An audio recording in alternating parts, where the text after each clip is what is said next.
everyone, I'm Alexa Donne, and today I want to give you a glimpse into the post-book deal publishing process, and specifically I want to talk about all the types of edits that you end up doing with a publisher. I've only done 3 of the main kinds of edits so far actually, so I'm only really going to be talking about those 3 kinds, which are content edits, line edits, and copy edits. After that period, there's pass pages. I've heard different terms for it, but that's the next stage. That's when they kind of like, things look like they look on the page and you have to kind of go through it with a fine-tooth comb. But I haven't done that yet. So I don't want to talk about the things that I don't have personal experience with. But I hope to offer a snapshot of what each process entails, what it's like, how much time I had to work on these edits. Because let me tell you, it is a whirlwind after you get a book deal, or it can be. In my case, my book is being accelerated or crashed, which means there's a very short period of time between my book being sold and my book coming out. About 13 months from when I got the offer, which was in April, but it's coming out in May of the following year. That's very fast, so my edits have happened on a very fast schedule. So some of what I'm sharing isn't going to be exactly your experience, though generally the big difference is going to be, if you get a book deal, you typically have to wait 18 months to 2 years before your book is on the shelves, and you're not going to start your edits process until about a year before the book comes out. And since I'm on an accelerated schedule, that just means my edit started immediately. So first up, I want to talk about content edits or developmental edits. This is when your editor who bought your book is going to read through it, and they're usually going to give you an edit letter. I don't know many editors who don't do edit letter style. So an edit letter is literally a letter. Your editor is going to read through your book and then give you comprehensive feedback. The exact style will differ, but you're going to get it in an email or a Word document, and I'm going to warn you, it can be really, really long. I think my edit letter was 7 pages, and my editor said that was one of her shorter edit letters. I've heard of people getting 11, 18-page edit letters because the editors are writing long form. They're not giving you bullet-pointed lists necessarily. They're going in detail about the things that they see in the book and what they hope that you'll work on. But don't worry, most editors practice the compliment sandwich. They're going to tell you the things that they love, and they're going to remind you why they bought your book so that you don't flip out, because, you know, editors usually want to do like real work. You're going to do a hefty revision typically. Sometimes you might have to do a major rewrite, but at the least I find typically you're going to need to do character work, world work, arc work, and your editor will break it down, you know, kind of by topic or theme. That's definitely what my editor did. She kind of gave me summary paragraphs of, you know, my main characters, my main character relationships, some of my big plot things and arcs, and within those paragraphs she kind of said, you know, oh, this is working because of this, but there's this like piece here, and I would like you to come up with a solution to basically fix this problem or this question that I have. In addition, my editor was great. She also gave me a bullet-pointed list, kind of. She went through the book and gave me page numbers of places where she had either questions or concerns.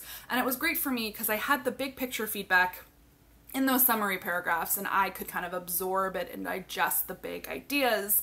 But then I had a page number like guideline, like a map, a roadmap to go through the book, you know, by those pages and be sure that I was addressing those specific things in those specific spots.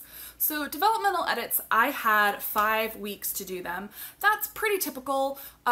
Depending on the publishing schedule, you could end up with a few months, but generally you need to be prepared to turn around a revision in 5 to 6 weeks, possibly less. I have heard horror stories of developmental edits being due in like 2 weeks or less, but let's hope that that doesn't happen. And if that is the situation, this might be a case where you need an agent to kind of, you know, step in and go to bat for you if it's just not realistic for you to accomplish your developmental edits in that time. It can be really tricky because you don't now always know exactly when you're going to be getting these various edits from your editor, and we have lives and things going on. So sometimes these things can hit you out of the blue and you're like, but I have like a thing, and you now need me to do this over the weekend, but I have a thing over the weekend. So in those cases, first, take a deep breath, but two, always bring your agent into the conversation. So after developmental edits, I moved into line edits. So this is where your editor is going to go through the manuscript and really focus on the sentence level issues. Sometimes this does include continuity or character development. It can encompass some of the same things that you might have tackled in your developmental edit, but the difference is that your editor has gone through your manuscript in Microsoft Word, and they're going to have track changes in some cases, some comment bubbles on the side, but they want you to work on things on a, page line level. It could be this paragraph feels melodramatic, or this line here is convoluted. Can you clarify, can you clean this up and make it more clear? It kind of varies by editor and style, but it's a more comprehensive process, but at the same time, it is often less work than your developmental edits, because obviously in a content edit, you might make big changes, rewrite whole scenes, etc. But in a line edit, you're really drilling down into what is already on the page, and typically you're not going to make huge changes. I wasn't actually given a firm deadline for my line edits, and I kind of had a unique situation where my editor was leaving my publisher. So she got me my line edits the week before her last week at work and was like, hey, could you get these to me early next week? So I think I received them on a Thursday, so that meant like Monday or Tuesday. So technically that means I had like 5 days for my line edits, but they really weren't that involved. I've heard sometimes line edits can be really involved and intense, but I happen to have a very light line edit pass. So I did it in like 2 days. It was no problem. It was a tight deadline, but it wasn't bad. And so I really do encourage you, take a deep breath. Sometimes you'll receive this from your editor and you think it's a big deal, but your content edits or your line edits or your copy edits might not be as bad as you think they are. So typically I find that your publisher is going to set a reasonable deadline for you. Next, I got my copy edits. Oh, and just to give you a kind of a sense of the timing, so I had 5 weeks for my developmental edits. I turned them in. I got my line edits about 3 weeks later. I did my line edits over a weekend. I turned them in. And then I got my copy edits about 3 weeks after that. Again, I'm on an accelerated schedule, and I've heard that it's not always this fast for everyone. So my copy edits, I received those on a Wednesday. It was the weekend before Comic-Con, and I was like, oh, this is inconvenient. But, I took a deep breath and I glanced at what I had received. There are very specific instructions for copy edits. I had heard horror stories that they were hard and confusing and tedious, but my publisher included a nice, basically, rule sheet of exactly how to do copy edits with screenshots of how to set up my track changes so that they were the way that they need, because essentially you have to do your copy edits in a very specific way or else it messes things up. So there's a little bit of pressure there. It has to do with you want to change your strikeout and your new copy settings, and you have to be careful about changes.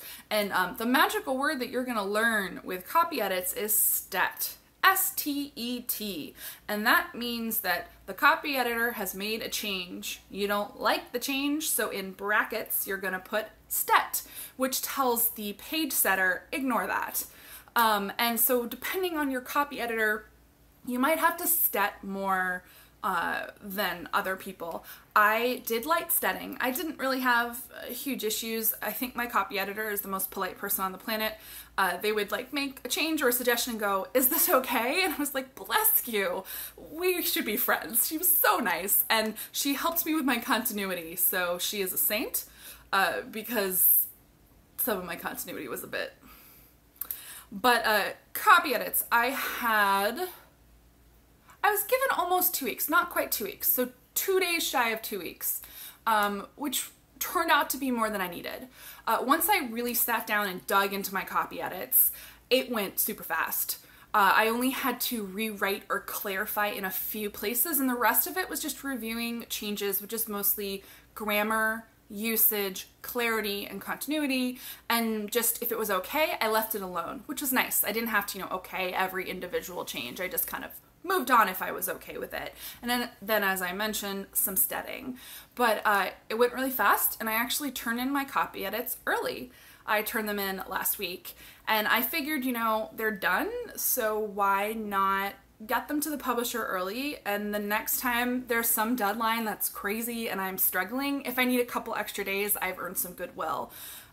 Why not finish early? There's no use in procrastinating. I want to talk a bit about kind of who you're going to be working with on each of the editorial stages and kind of the different skill sets they utilize. So for your content and your line edits, you're going to be working with the editor who acquired your book. So you have that very close working, you know, one-on-one working relationship. And the skill sets that you're utilizing are kind of big picture revision. I mentioned rewriting, also line level cleaning up. Then copy edits are done by a different person. Your copy editor is not your regular editor, and usually you don't know who they are. I don't know anything about my copy editor other than their first initial and their last name, which was in kind of the comment notes on my copy edited version, and I used my Google Food to determine who they were and their gender, because I'm not creepy. You're creepy. I thought they were so nice. I was like, I wonder who this person is. So I'm strange, but so you're definitely working with a team of people at your house, and then I've heard that with first pass pages that it's other people who are looking at things after the copy edits. I mentioned the page setter. So there's a whole team of people who work on the various edit stages of your book, and that's a good thing because that's more people who can catch things. And then with the copy edits, I think the reason people find it so tedious and don't like copy edits is that it's super detail oriented, and it's all about grammar and usage and continuity, and ain't no one got time for that. No, I mean, typically those aren't our favorite things. We're writers. We focus on the big picture ideas and the creativity and the love of it. And I mean, I certainly know I don't love to be bogged down by grammar and usage. But I take it as a good thing that there's this amazing human whose job it is to know way more than I do about the mechanics of writing, and they fix it. And only in a couple cases was I kind of like, I know that it's technically grammatically correct to write it this way, but I did it stylistically for a reason, stet. So it's really interesting going through the different editorial, steps, and I think it can be challenging for various authors depending on what your strengths lie. Like, I like content edits, for example. I really enjoy them. I like big picture. Line level I find a bit more tedious. And then of course copy edits are also very detail oriented, but I love that if you are okay with a change, you just go past it. That made it really much easier to go through.